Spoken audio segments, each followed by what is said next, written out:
this meeting is being organized jointly by Navdanya movement, which is in India mainly, but also around the world, and also Resurgence and Ecologist, which I work with, and Gaia Foundation, which is Ed Posey and Liz Hoskin and Helen and many others are working. So this is a kind of collaborative event, and thank you very much for all of you for coming this afternoon. The subject tonight is food and seeds. Food is in the news at the moment, which is in a way good thing. Sometimes you need a little of crisis to wake up. And this horse meat situation is an indication, just as a symptom of a very large problem of alienation from our food. Most people living in London and New York and New Delhi and big cities, and now large numbers of people are living in the cities, are more or less alienated from how to grow food, how to touch the soil, what is the condition of farms and farmers and the crops and the seeds. We know very little. We have almost lost contact with our food. We only think the food is like fuel to put in the body, like you need fuel in the car to drive the car, you need fuel in this body. Whereas Vandana and I, coming from the East, from India, for us, food is what in Sanskrit we call prasad, which is a sacred gift from the universe. And that sacred gift means that it is not a commodity. It is not valued in terms of money or profit or business or commerce, but it is valued as a sacred gift from the universe and from each other. And that real fundamental understanding is being lost. And now food is just taken by granted and produced in any way you like and packaged in any way you like and sold in any way you like. It has lost the spirit. Food has just become a fuel. And when we lose contact with the food, we also lose contact with the soil from which food grows. And when you lose contact from the food and the soil, we also lose contact from the seed. We don't value seed anymore. Whereas seed, I don't need to speak or say anything about it to this audience, but just to remind you that it is a seed which is the source of all life. Our bodies has come from the seed. There will be no human person without the seed which our mothers conceive.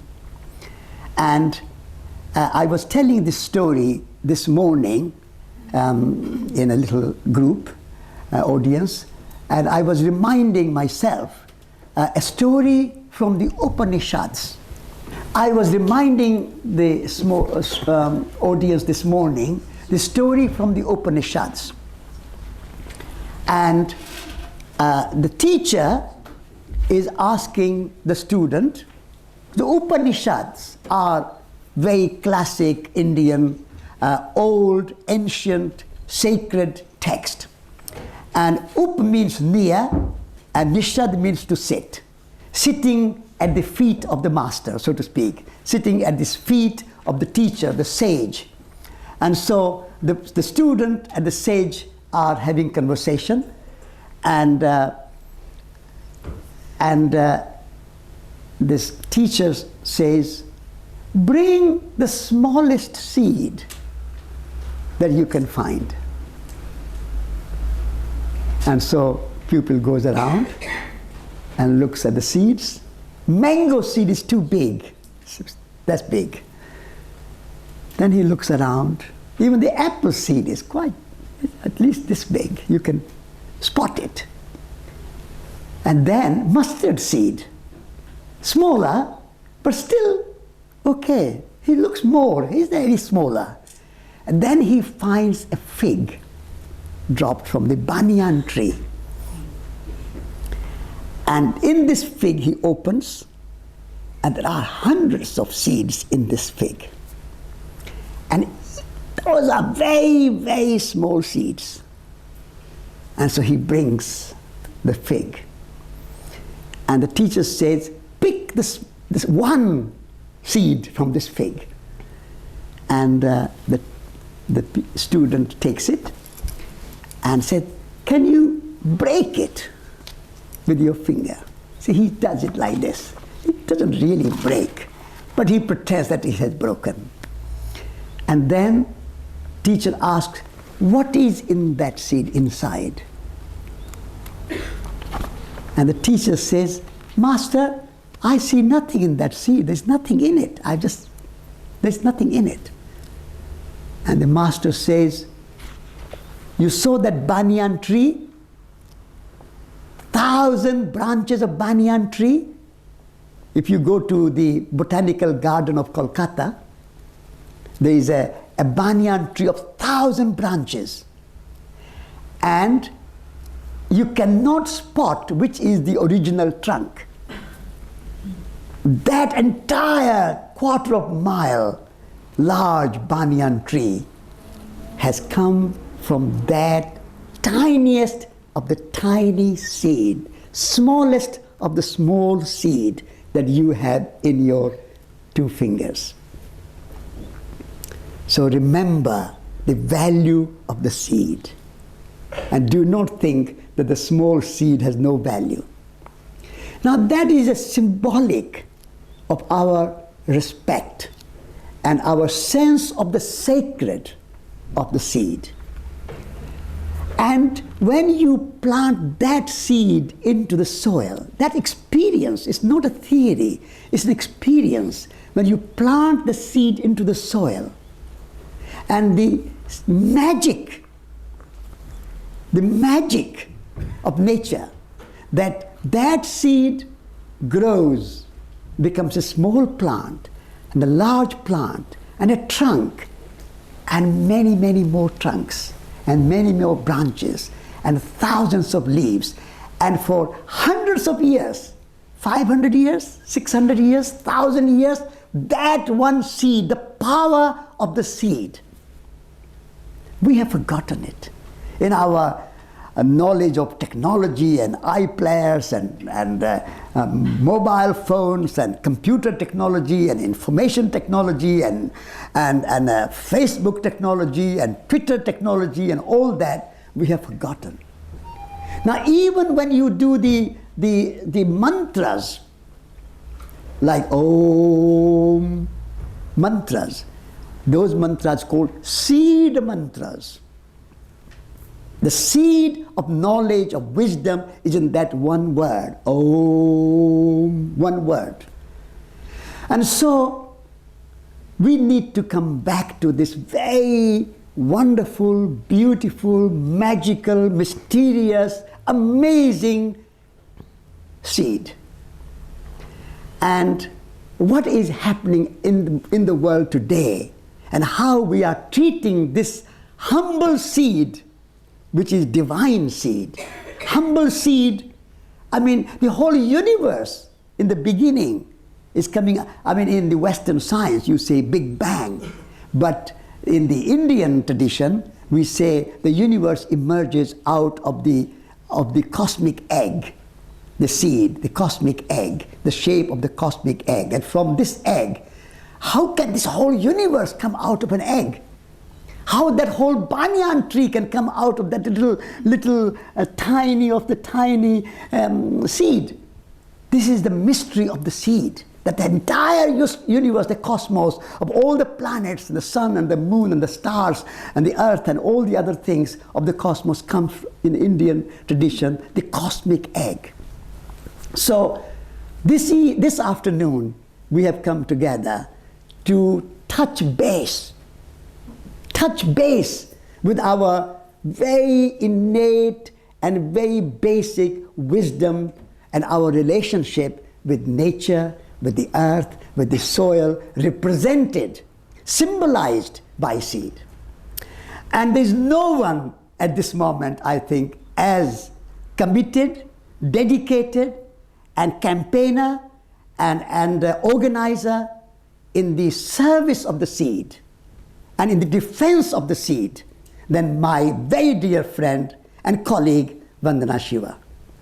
And she has produced this wonderful report, which is telling the stories from around the world, how thousands of groups and individuals are waking up to respect the seed and save the seed and not allow it to be ruined and manipulated and contaminated and polluted and destroyed. So I would like to invite Vandana, having set a little bit of philosophical context, more campaigning and more political and more economic and more social aspects and dimensions of the seed, dimension of seed. I would like Vandana to speak about it. And we would like to, I mean, it's already a movement has started. This book represents that global alliance of the seed savers and seed carers. And so that global alliance, and we don't need to think that, oh, we live in the city, we go and buy our food, come to the supermarket, we can't do anything about the seed. No, we can. Even in London, there are lots of gardens and lots of little front yards and backyards and public places and guerrilla gardening and roof gardening and many things we can do. Let us not think that we can't do anything about the seed. So I think we need to create a new awareness, a new consciousness, a new movement which can connects us with our very origin. Seed is our very origin. All other things are just added to it. The seed is the origin of our being. And therefore, how we reconnect with the seed and how we protect the seed so that our future and the future of our future generations is sustainable and fulfilling and well-being. Because seed is the source of well-being, and all the marketization and commodification and profit and all that is not so much about well-being. It's more about profit and money. But the seed is a source of well-being, and therefore I would like to invite Vandana to tell us the story of the seed and the presence, state of the seed in our world food situation, and how we can all participate in our relationship with the seed. So Vandana. Thank you so much, Satish. And as I had mentioned, 1985 was the first time I came to London to launch what was the movement of that time, the World Rainforest Movement, and movement to protect the tropical forests. And Lutzenberger and Wangari and I were invited, one from each continent. Of course, we've lost our two friends, they're no more with us. But it's that work we did on biodiversity that was my training ground on what biodiversity meant in agriculture. Because agriculture was treated as an orphan of the environmental movement. You know, we had our whales and our dolphins and our tigers and our elephants and our forests and our oceans. But agriculture, by and large, was left to agribusiness. And I was thrown into looking at agriculture and working on ecological farming because of tragedies of 1984 in India. 84, you might remember the Bhopal disaster, where a gas leaked from a pesticide plant.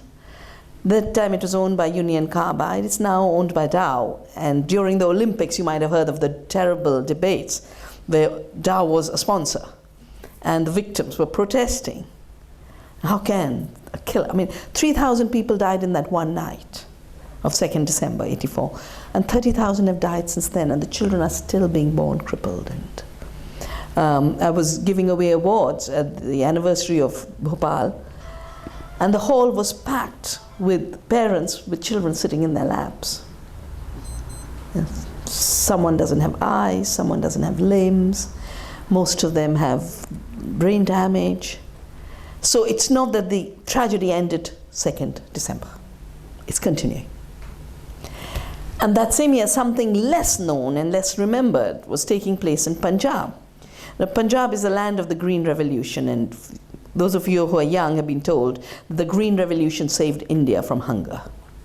It was the miracle. And the Green Revolution was given a Nobel Peace Prize. But 84, June, Punjab was a land of war. The army was sent in. There was extremism that killed 30,000 people again, another number 30,000, and by the end of that year, I'm saying, what's this agriculture that has to kill so many people? If Punjab was made to look like the land of prosperity, then why are people taking to arms and bombs? So I was doing advising of the United Nations University on conflicts over resources. And I said, I want to look at this. Because I think there's something going on here related to resources, related to how we use the land and the soil and the water. And of course it was a development conflict. As some of the declarations which I'll read later said, if you can't decide that you can use the water of your rivers, if you can't decide what you'll grow, if you can't decide how it'll be grown, if you can't decide what price it'll be sold at, that is a system of slavery. And it was that slavery they were fighting, but that story was never allowed to come out. It was always presented as extremism of a religious kind.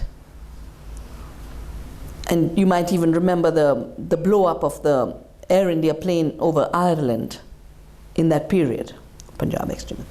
So I did the research, I did the book called The Violence of the Green Revolution. And because I live up in the Himalaya where our agriculture is still very diverse, our plots, our fields are like the stage. You can't put giant caterpillar harvesters there.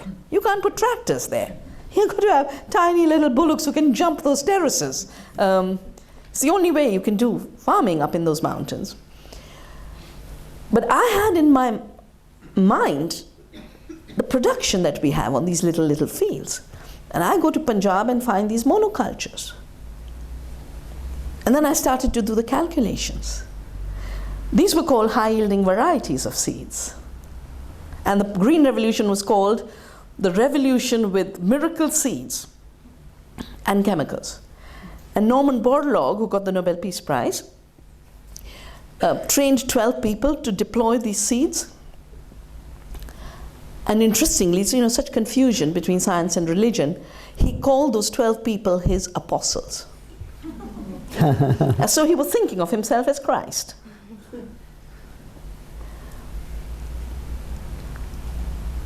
In my research, I found that these seeds don't produce more. They produce more grain, but no straw. They're dwarfs. And the reason they were made dwarf was to be able to absorb more chemicals, because native varieties don't like chemicals. They do what I call a satyagraha, Gandhi's word for non-cooperation. You apply chemicals to indigenous seeds, they lodge. They fall because the growth is too fast. And if you look at the farm system level, a monoculture of rice and wheat produces very little compared to that wheat growing with chickpea and mustard. Or across the Americas, the culture of the three sisters. You don't only grow maize, you grow maize with the squash and with the beans. So your agriculture is totally sustainable because the beans are fixing the nitrogen. Your maize is giving the support for the bean to climb. And the squash is not competing with anything. It's cooperation. And on the basis of cooperation, you realize that diverse systems actually produce more. So I started to look at the seed. I said, this idea of high-yielding varieties, they're not high-yielding in an absolute way. The United Nations said, you should not call them high-yielding varieties, HYVs. You should call them high-response varieties. They've been bred for chemicals. But they were made to look like food solution rather than a solution to continue selling chemicals after the war. And that's where my journey of the seed first started. But But at that point, I was still just thinking, we'll promote sustainable farming and non-violent farming, because we realized that these chemicals had come from the war and were perpetuating a war in our food and our agriculture. So we thought of ecological farming as non-violent farming.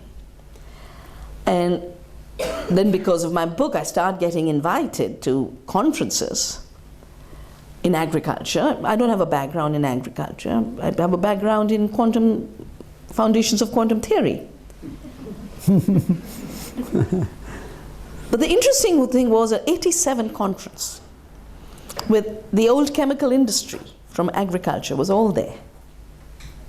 And they were now talking about the new biotechnologies. And they were talking about how, for them, it was imperative to use the new biotechnology. And they said something that shook me up. The first thing they said is, the next step has to be for us to be able to have patents on seed. As I said, it's not fair that farmers save seeds. But beginning with this idea that it's not fair that farmers save seeds, they then shaped a law. And they admitted they were shaping this law, which became the intellectual property law within the World Trade Organization. And for this law, Monsanto is on record. It's one of their representatives, James Enyart, and I've quoted them in my book, Biopiracy.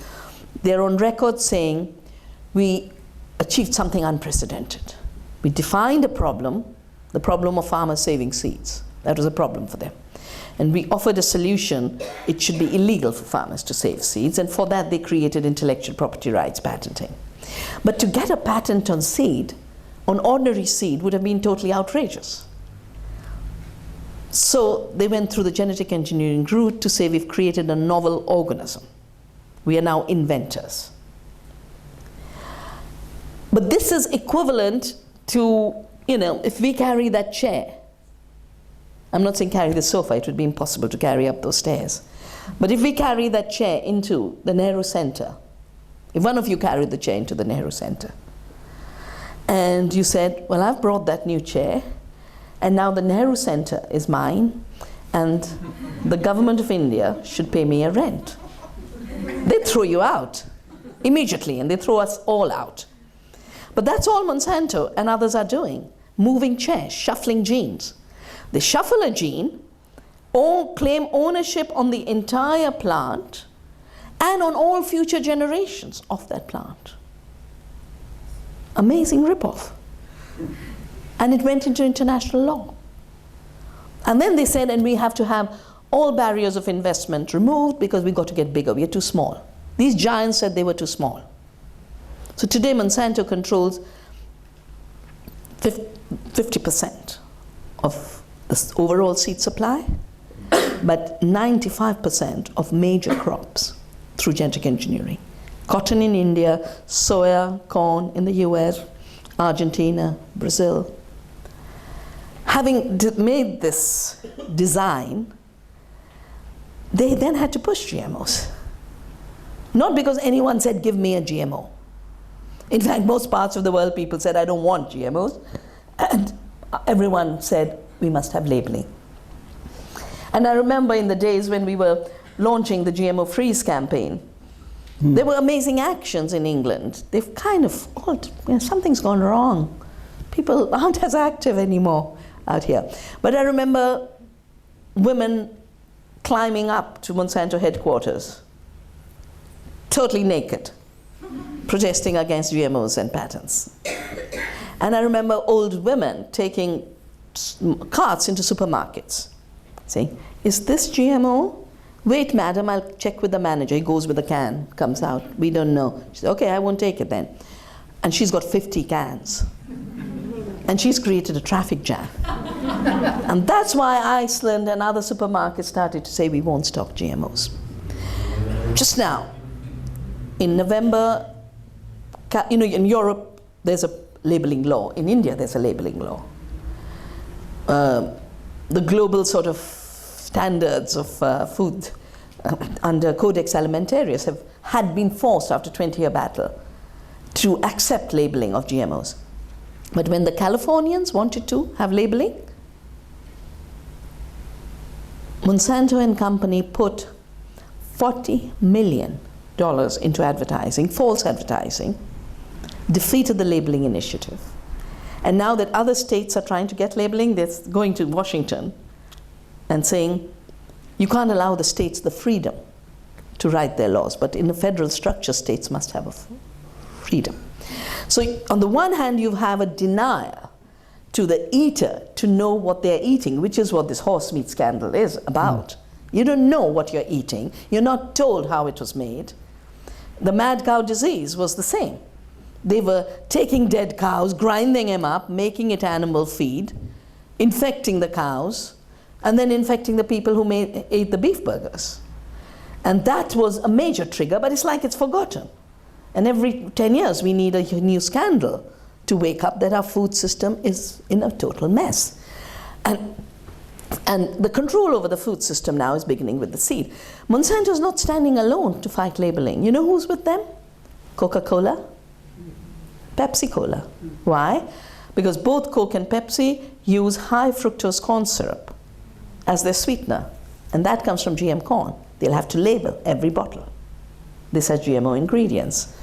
Kellogg's is one of the biggest players in saying no labeling because they make Kellogg's cornflakes. If they had to procure GMO-free corn, there would be nothing in the United States.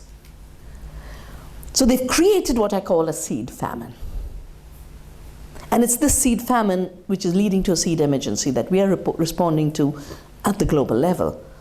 But in 1987, when I heard these companies talk about patenting seed and forcing genetically modified crops and food and not testing them, they said, we can't afford safety tests because it'll slow us down and we'll lose our markets and profits. That's why they've always been against biosafety. We're very fortunate to have Jackie McGlade here, who, as head of the European Environment Bureau, has just put out the report. What is the report, Jackie? Late lessons from early warnings. Late lessons from early warnings. Industry doesn't want any early warning. And in fact, when an Arpad Putsai makes an early warning, make sure he loses his job. The most brilliant scientist of his time. How many of you remember Arpad? We've got to remember Arpad, can't forget Arpad. He was the scientist who did the first trials on genetically modified potato at the request of the government. The grant was given by the government.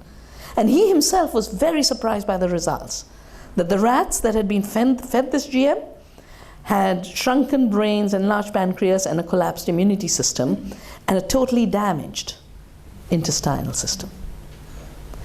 And that's coming out again and again and again. Irina Ernikova, a Russian Academy of Scientists, did studies, tumors in rats. Seralini has just done studies, tumors in rats.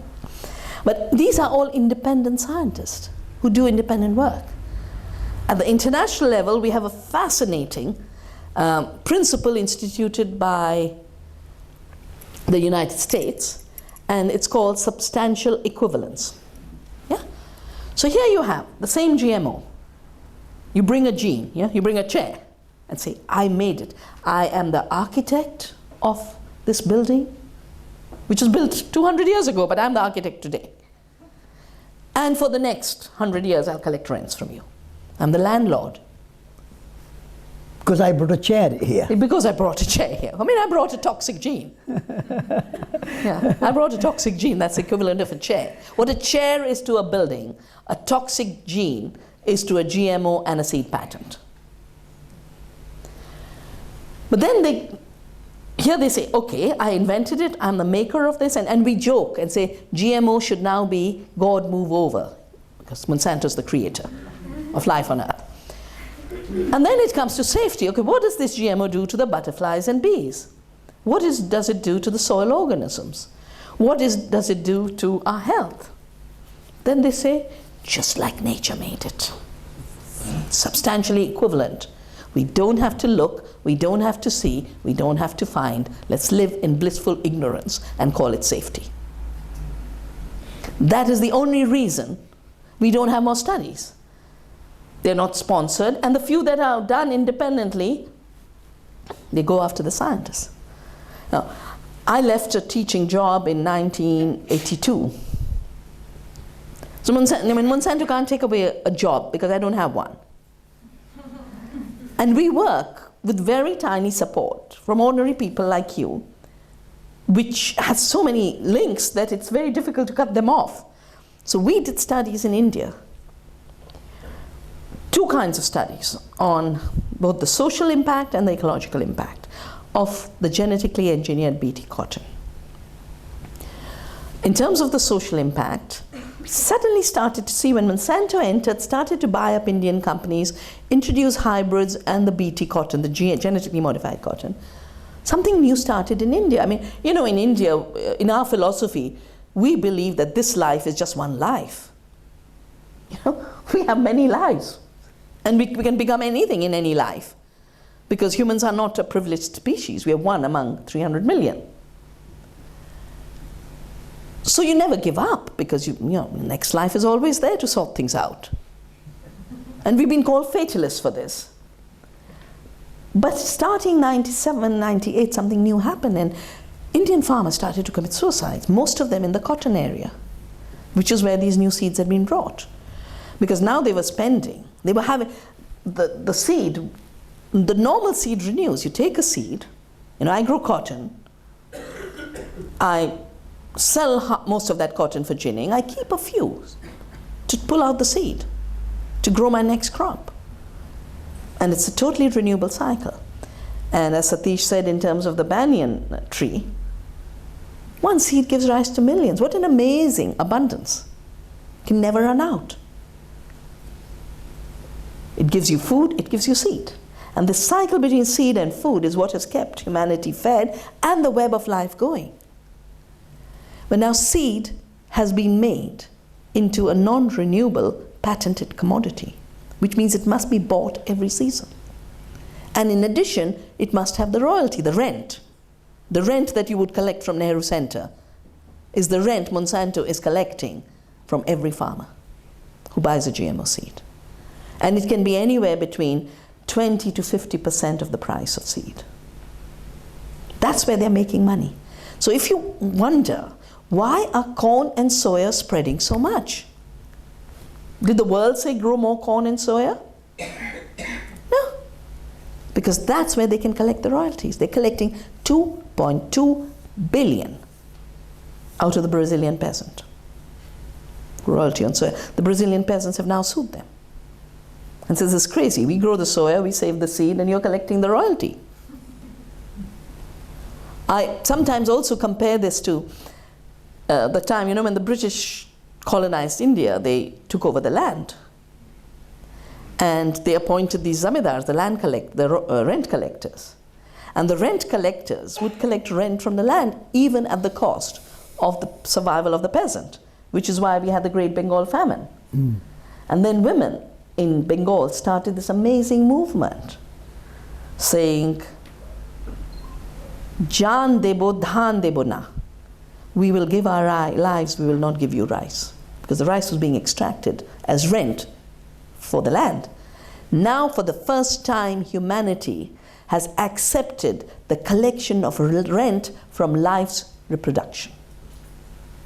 What an amazing source of profits. But what an amazing source of control. And turning seed into non-renewable began with hybrids. You have to buy a hybrid each year, because a hybrid doesn't breed true, as they say. You know, there are really 4 kinds of seeds. There's the open pollinated seed, which you can constantly evolve, save, farm with, or garden with. Then you have the so-called high-yielding varieties, which are renewable in the sense the seed itself is fertile, but it needs chemicals. It's married to chemicals. Then you have the hybrids, which are designed to not be saved, because then the seed industry grows, because you buy.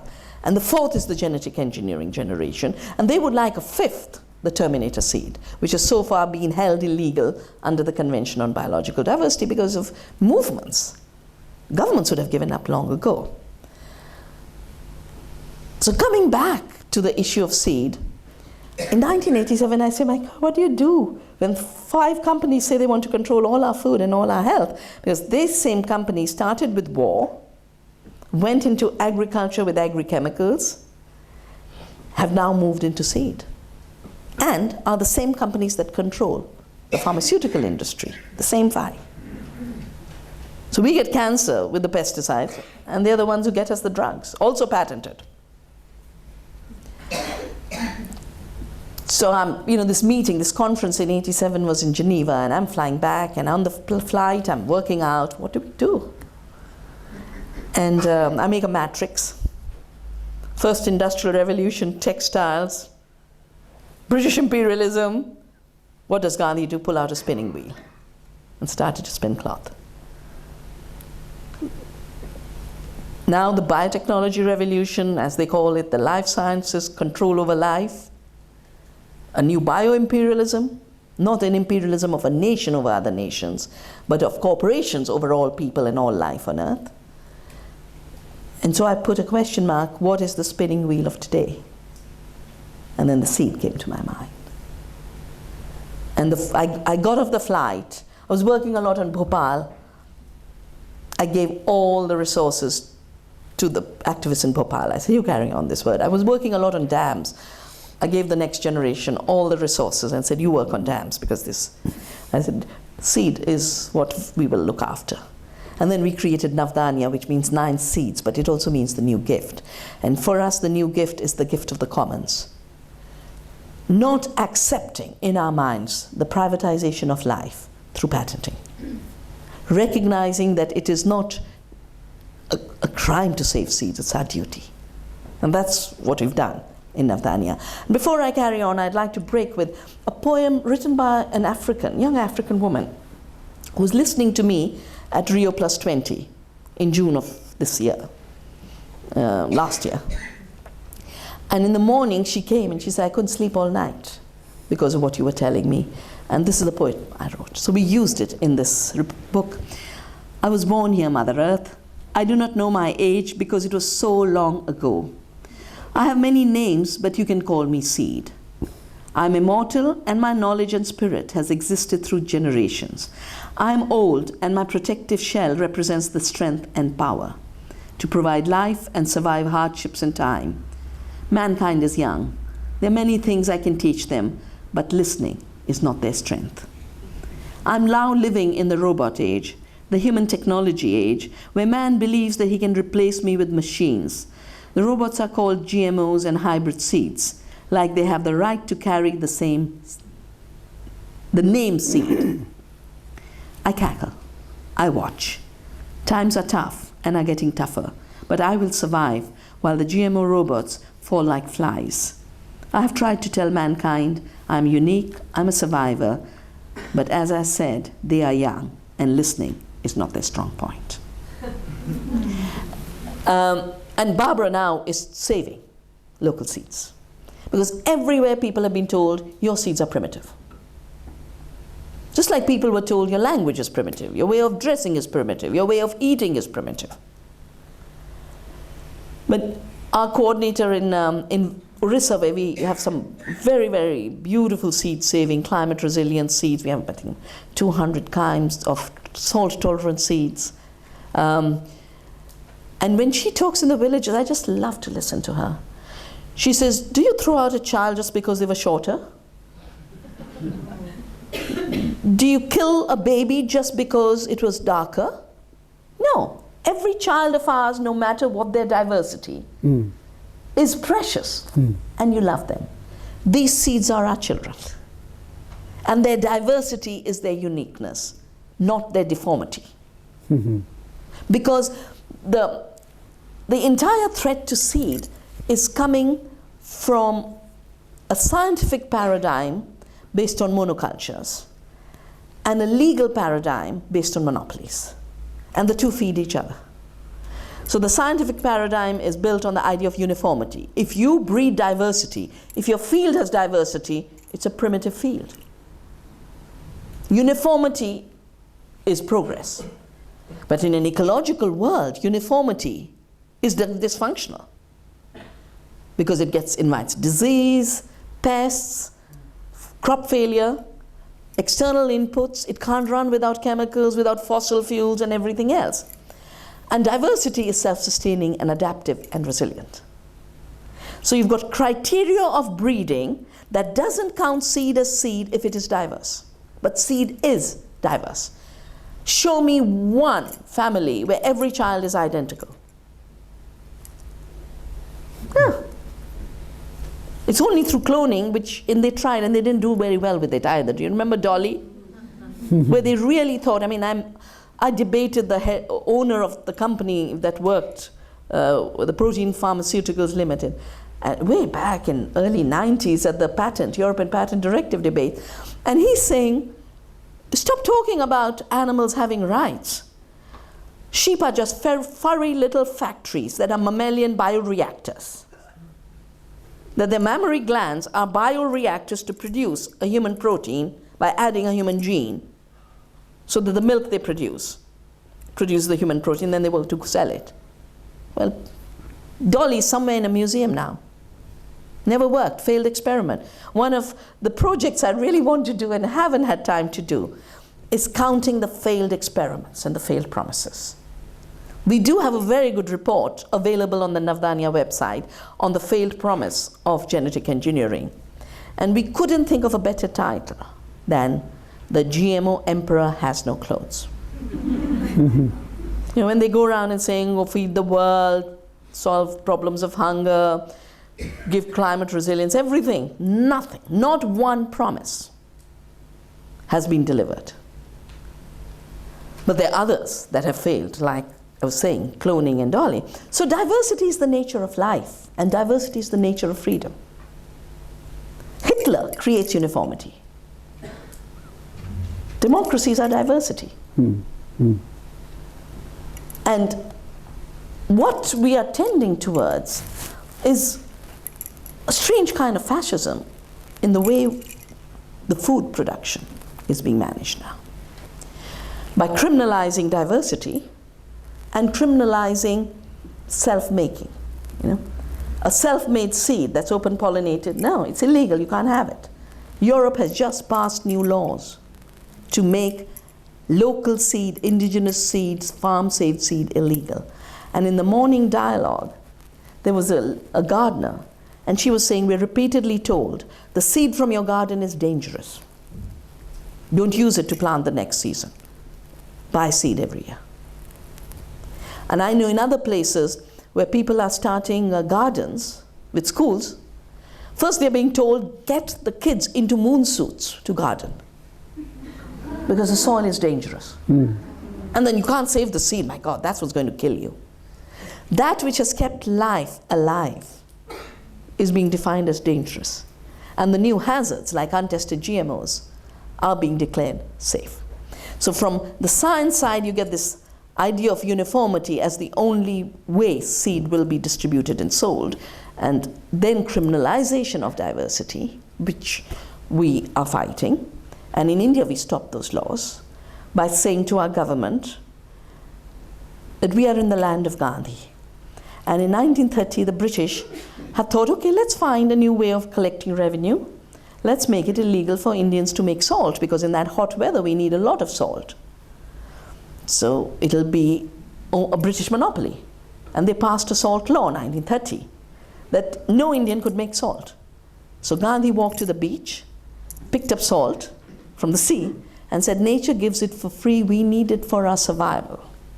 We will continue to make salt, we will not obey your laws. We will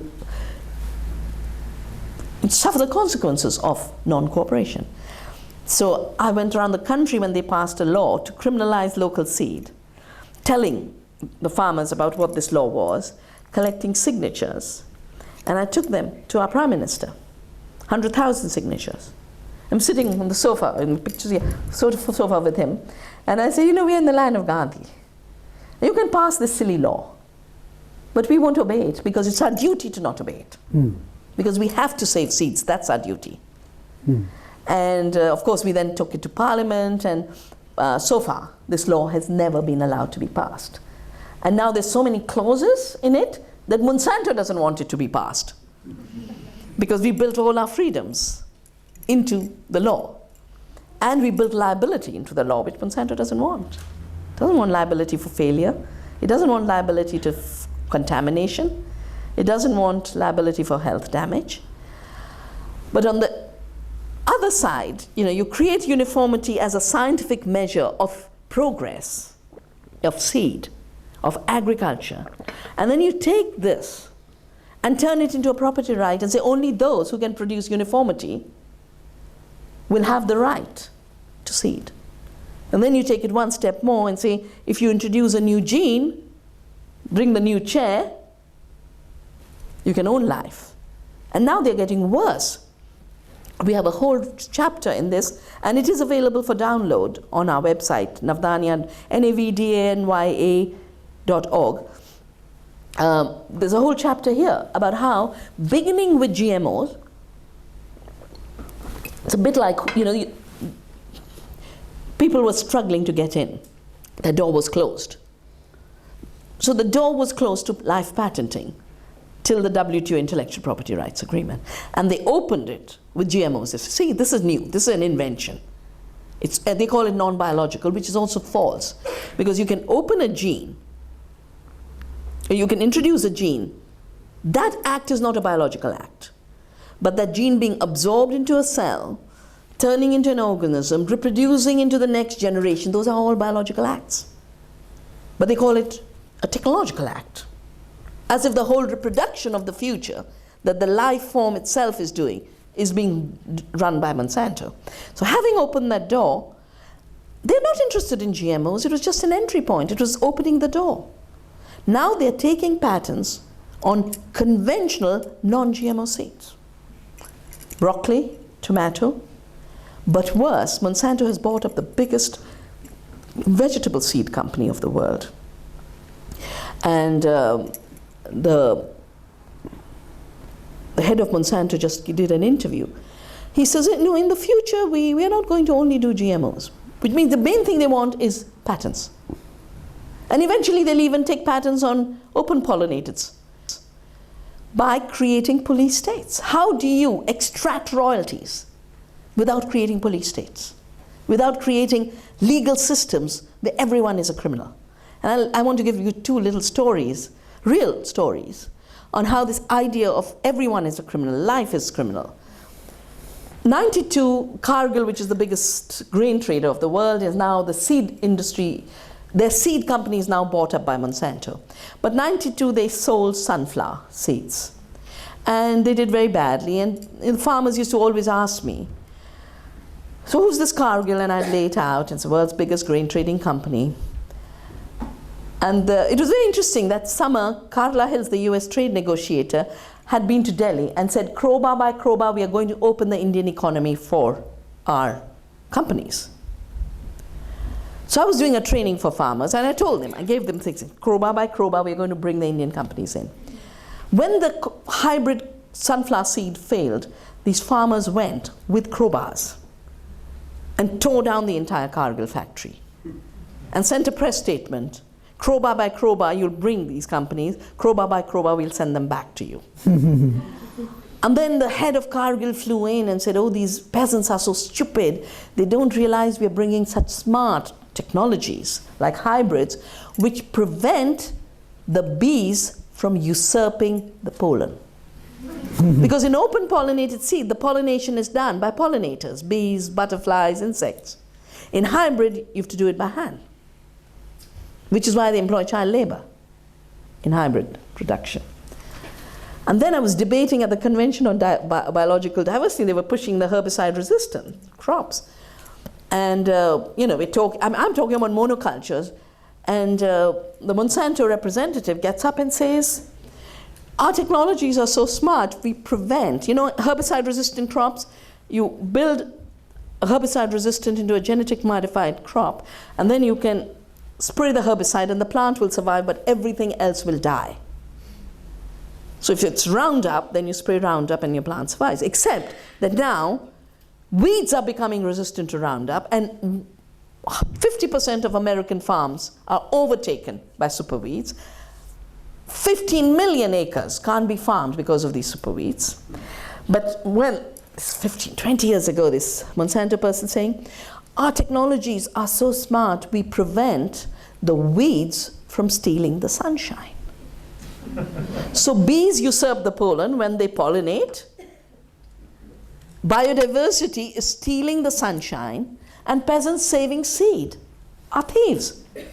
Now here's the real thief, the grand big biopirate of the world, stealing seeds from around the world and patenting it and saying, farmers are thieves, bees are thieves, everyone else is a thief. And we should have the right to piracy. We should be the monopolizers. And that intellectual property rights system they've created is wrong at every level, epistemologically, legally, morally, ethically, ecologically. That's why I took a pledge, 87. I'm going to not just save seeds, but I'm not going to accept patenting, and I'll work with everyone who says no to patenting of life, that this is immoral, it's unjustified, and at no point should we say, oh, isn't it, a lot of people say, isn't it too late? It's never too late to do the right thing. And this global seed campaign that we have launched, I launched last year because I realized that as the companies are getting more desperate, they're becoming more aggressive. Yeah? They're putting more laws into place very fast. They are going after individuals, the scientists, and they're unleashing more Martin Linuses on this scene. This guy who's going around saying GMOs are the best thing that happened to the world. So what is the Seed Freedom Campaign? The Seed Freedom Campaign is first foremost to colonize our minds, that seed is something we buy from Monsanto. Seed is something we receive from millennia of nature's evolution and centuries of farmers breeding. It's a gift. We receive a gift. And we have to continue protecting this gift and handing it into the future. The second thing, seed is not a non-renewable commodity. It is the very source of life. My favorite crops are the millets, and they're called millets because they give 1 million seeds. Each seed gives 1 million seeds. That's why that family of crops, which we call forgotten foods. For actions for seed freedom, we're basically saying no matter who you are, you can save seeds. It can't be left to farmers alone. And in fact, the biggest seed savers now are non-farmers, because the farmers are in such a struggle for survival. So gardeners, and we're saying every garden anywhere should be a seed sanctuary. So if you are a gardener, join the Seed Freedom Campaign. You can sign the declaration at seedfreedom.in. And I hope the Gaia Foundation has brought its really good film, Seeds of Freedom, which you should go show around, have discussions around it. The second aspect of all of this is to know that even if we are not in a situation to grow anything, not even a plant in our windowsill, each of us eat. And in our daily decision of eating, we should be seed savers. So how would you become seed savers? First, by ensuring you're supporting an organic farmer. Second, by ensuring you're not eating GMOs. Third, ensuring as much as possible that you're supporting local agriculture, because all of that contributes to biodiversity. All of that contributes to an agriculture based on open source seed. And seed is open source. If it's biologically open source, it can renew. Yeah? And it's legally open source, that it can be shared and exchanged and saved. Like open source software. Among the young people, you'll understand open source software versus patented software. So what open source software is to patents on software, open source seed is to patented seed and GMOs. And we're basically asking people to celebrate the fortnight between Gandhi's birth anniversary and World Food Day, which is 16th October, as a day for seed freedom, which is a day for your freedom. Because Henry Kissinger, during the Vietnam War, said we've got to use food as a weapon. The Viet Cong are in unity because they grow rice. In rice you have to work together for transplanting. So we've got to destroy their rice diet and get them used to bread. And we've got to use bread and food as a weapon. And he went further and said, when you control weapons, you control armies and governments. When you control food, you control people. And what I feel is happening around the seed, is people who want to control life on earth saying, when you control the seed, you control life and the future. And that kind of control is the ultimate dictatorship. And we can't afford to say, oh, they've gone so powerful. They are powerful, but they're not all powerful. At this point, I think they control about GM seeds in 5 countries are their major markets. Most countries are GMO free. They control 4 crops: cotton, canola, soya, corn. Most other crops are free. Now, the space for freedom is much bigger than the space of dictatorship. And that's where we must build from to be able to make all of this. And I'd like to conclude by sharing a poem from Palestine that has been my inspiration from the very, very beginning of saving the seed. And it's very much part of the story of the seed. It's called The Seed Keeper. Burn our land, burn our dreams, pour acid onto our songs, cover with sawdust the blood of our massacred people, muffle with your technology the screams of all that is free, wild, and indigenous. Destroy. Destroy our grass and soil, raze to the ground every farm and every village our ancestors had built, every tree, every home, every book, every law, and all the equity and harmony. Flatten with your bombs every valley, erase with your edicts our past, our literature, our metaphor. Denude the forests and the earth, till no insect, no bird, no word can find a place to hide. Do that and more. I do not fear your tyranny. I do not despair ever, for I guard one seed, a little live seed that I shall safeguard and plant again. Thank you.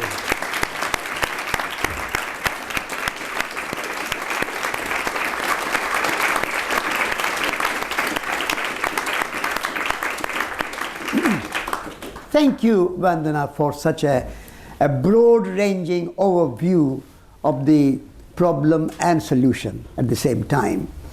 And everything what you have said is very pertinent and very profound. But what you have called this seed freedom, the word freedom, is, I think, the most pertinent and most important. My mother was a smallholder, and she had 4 or 5 acres of land, and she grew millets, and she grew sesame, and she grew melons, and many, many things. And of course, she saved the seeds.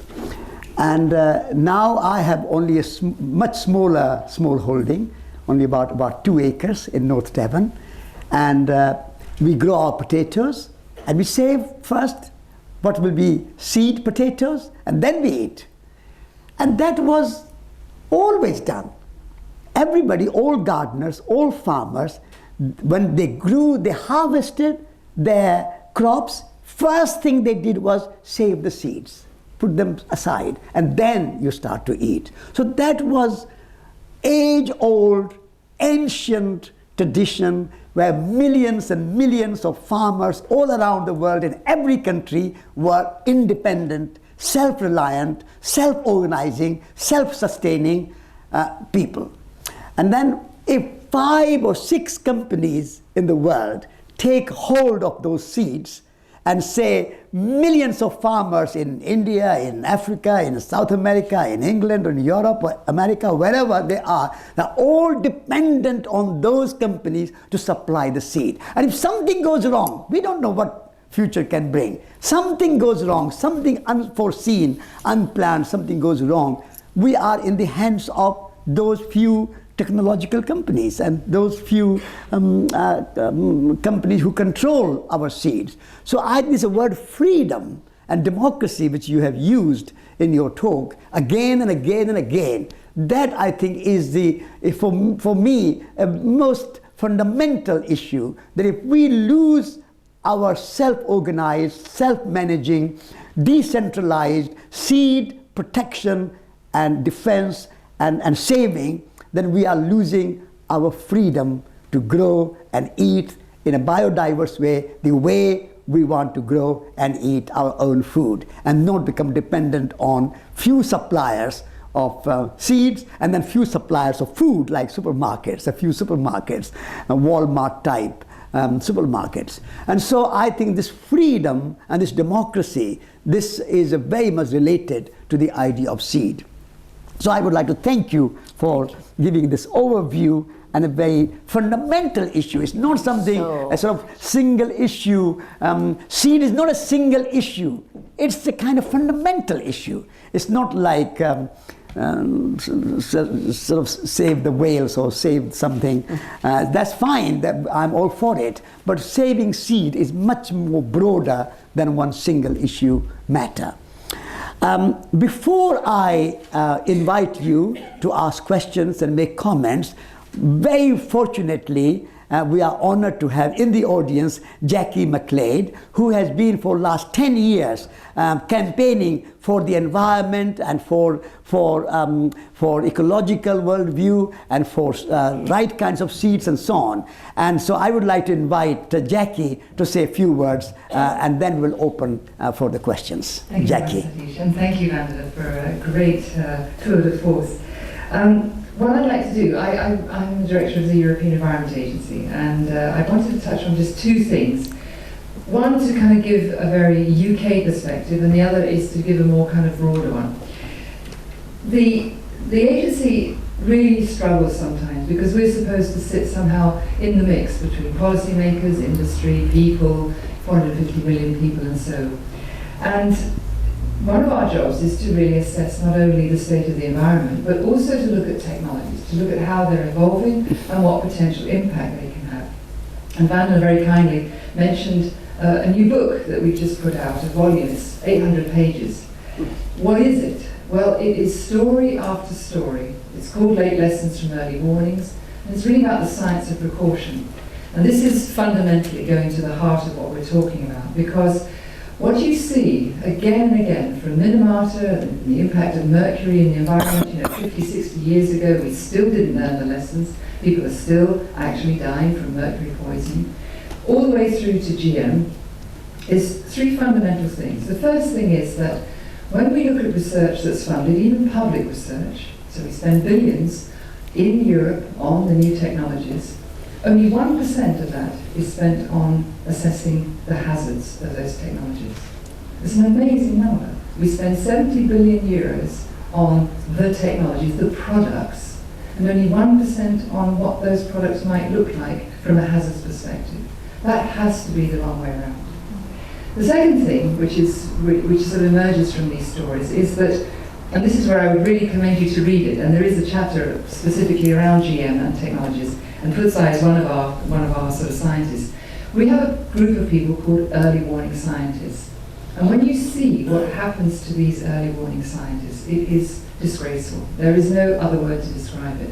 They work independently, they work in good faith, they challenge themselves, they do reification and so on and so forth. And yet, at the end of the day, when all the forces that can be lobbied against them roll out, there is nothing to protect those individuals. And it's a very, very true fact that in the GM, but also in the nanotechnology and other areas, we don't have any devices in society to protect those early warning scientists. So I commend you to read it because it's a sobering tale, any of you who are interested in the sciences, and get involved, and want to get involved in these kinds of questions, that we don't have devices in society to protect those who really do the kind of research that needs to be done.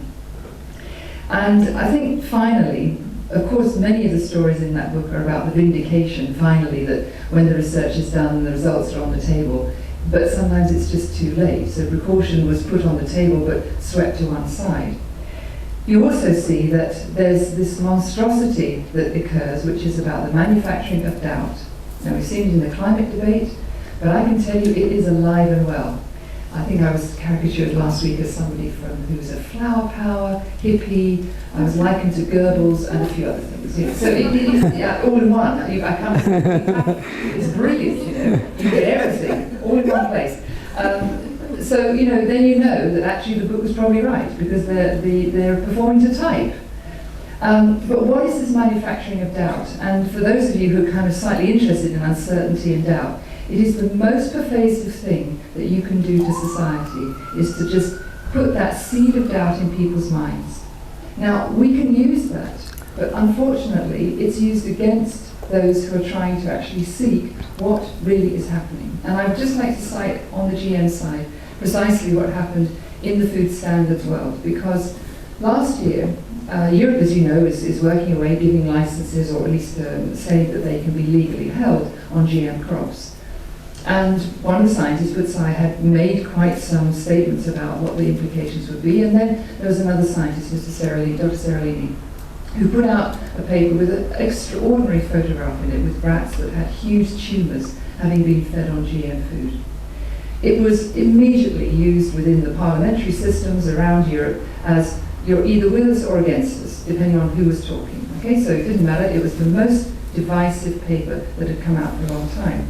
But very quietly in the background, there were two scientists from the European Food Standards Agency, which regularly gets beaten up. But these two scientists had done some work where they were the ones that discovered, yes, in fact, this long piece of intrusion from the process of creating the GM crop, if that had come as a food standards category, would never have got authorization. But it showed up because the standards of normal lab testing are much shorter for rats, and they're usually killed off after a few months. But Seralini had kept his rats alive for 2 years, and that's when the tumours appeared. So the story begins to stitch itself up, and the uncertainty begins to go away, and then we begin to see these reactions. So sometimes it's very, very important that scientists who are doing work in the public domain are really seen to be, in a way, not impaired, but protected so that they can complete their work properly. And they then strengthen the case for people like Vandana and others to then use. And I think that's also what we need to do in society, is we need to give some scientists some breathing space so that they can actually do the experiments properly and not be rushed to answers. Because sometimes rushing to the answer, we end up doing more harm to getting the right answer. So that was that little bit. On the seeds, in the UK, we have, I should say, because I'm also English, we have one of the most flourishing, alongside of Scandinavia, foraging communities. And if you go out foraging, I don't know if any of you have read a book by Miles Irving, it's a wonderful book, but it absolutely demonstrates in real life what is true here as well as in India, which is that if you walk along a road in the countryside, and then you walk along a hedge, and you can literally look over the hedge, pretty much you can say that between 75 and 78% of all European expenditure is sitting on that side of the hedge, i.e. the Common Agricultural Policy, and less than 2% is sitting on this side of the hedge, i.e. the hedgerow. But if you actually want to feed yourself, and if you want to walk down the road and actually forage, you can feed yourself very well. And the fascinating thing is that as the foraging community gets larger and larger, and certainly in the restaurant business it's getting very interesting, what you see are people saying, of the 70,000 species of plants that we can eat, we actually have selectively chosen to eat about 10 of them. So that's not a very good use of diversity. And what the foragers are doing, I think, is gradually ameliorating our palates to say there are so many other things that we can eat. So beyond the kind of core crops of rice and maize and so on, there are many, many, many other things that we can eat. And I think substantively we need to popularize biodiversity by saying actually it's the food we eat. And this is safe, you can go out into the countryside, you can eat it, and even better if you don't use pesticides, because of course then you can forage in the sort of rows, the hedgerows and so on. But they pose a fundamental problem because of course foraging is in the biodiversity world and that's not the labelling world. So I think this will be a big challenge for us as we say we want to really enhance biodiversity. What you want, in fact, is a clean environment. You don't necessarily need to have every single thing labelled, but if you are going to label it, then of course we have to have real, authentic and an integral testing for the whole system. So I think there are many ways to feed ourselves, and we certainly have no shortage of biodiversity, certainly even in Europe, of ways of feeding ourselves. What we have is a mass ignorance about how to feed ourselves. And I think the discussion in the newspapers today about horse meat is just one. It's the same all over Europe, I can tell you. As I read all the newspapers and go everywhere in Europe, there are similar things happening everywhere. And people are beginning to question where food is coming from. And where you have foraging communities, you see that there's a greater resilience and a greater reliance on biodiversity, and that itself is feeding back into we want a clean environment, we don't want to contaminate it. So whether that affects the bees or whatever, there's a huge, huge potential there. So I would commend you to do that. I think the biodiversity story is as important as seeds. I'll make my pitch for biodiversity because I think we can do a huge amount to create reservoirs of seeds through maintaining whole ecosystems that are diverse. But anyway, it's been a great privilege to listen to you again, Vandana. Thank you very much. Thank you very much. For letting me talk to you. Thank you very much. Thank you.